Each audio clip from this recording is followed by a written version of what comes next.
ఏంటి ఆ క్యారెక్టర్‌కి మోహన్ బాబు గారిని చూజ్ చేసుకోవటంలో ఉన్న రీజన్ ఏమన్నా ఉందా ఏంటి అసల? అంటే ఆయన కూడా చాలా చూజీగా చేస్తున్నారు గదా! అది క్యారెక్టర్ వెరీ పవర్ఫుల్ క్యారెక్టర్ అది మూవీలో.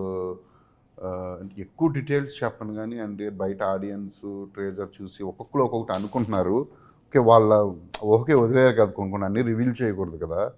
కానీ చాలా పవర్ఫుల్ క్యారెక్టర్. అండ్ ఆయన మాకు మూవీకి ఎలా ఉంటారంటే ఆ క్యారెక్టరు చాలా హుందాగా ఉంటుంది. అండ్ వెరీ అంటే అంటే దాని ఆ క్యారెక్టర్ని ఎలా చెప్పాలి, ఆయన నేను రాసుకున్నప్పుడు ఆయన పేరు రాసుకున్నాను, మోహన్ బాబు గారి పేరు. ఎందుకంటే నాకు తెలుగులో నాకు పెద్దరికంలో ముసలాయన క్యారెక్టర్ ఉంటుంది, మీకు గుర్తే ఉంటుంది. నాకు అంత పవర్ఫుల్ క్యారెక్టర్ కావాలి, నాకు వేరే లాంగ్వేజ్ల నుంచి నేను తెచ్చుకోను ఫస్ట్ ఆఫ్ ఆల్ అని చెప్పి నేను ముందే మా స్టోరీ డిపార్ట్మెంట్ వాళ్ళ దగ్గర కూడా అంటూ ఉండేవాడిని. అని నేను చాలా పవర్ఫుల్ మోహన్ బాబు గారితో నేను వర్క్ చేస్తానని చెప్పి ఆయన పేరే రాసుకున్నాను ఫస్ట్ స్టోరీలో. అండ్ నేను తర్వాత నేను ప్రొడ్యూసర్స్కి చెప్పినప్పుడు దత్ గారికి అదంటే దత్ గారు వెరీ హ్యాపీ అజయ్, ఒకసారి ఆయన చెప్పి ఆయన ఒప్పుకుంటే దాందే ఉంది. నేను చెప్పిన వెంటనే ఆయన ఒప్పుకున్నారు. యాక్చువల్లీ అది నేను షాక్ యాక్చువల్లీ.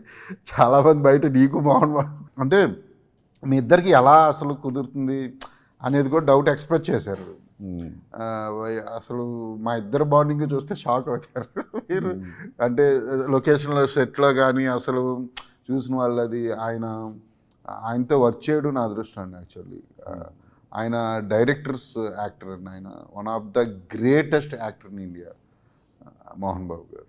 ఆయన శైలి కానివ్వండి, లేకపోతే ఆయన డైలాగ్ డెలివరీ, ఆయన స్టైల్, ఆయన హావభావాలు అంటే వేరే వాళ్ళు కాపీ కొట్టలేనివి అవి.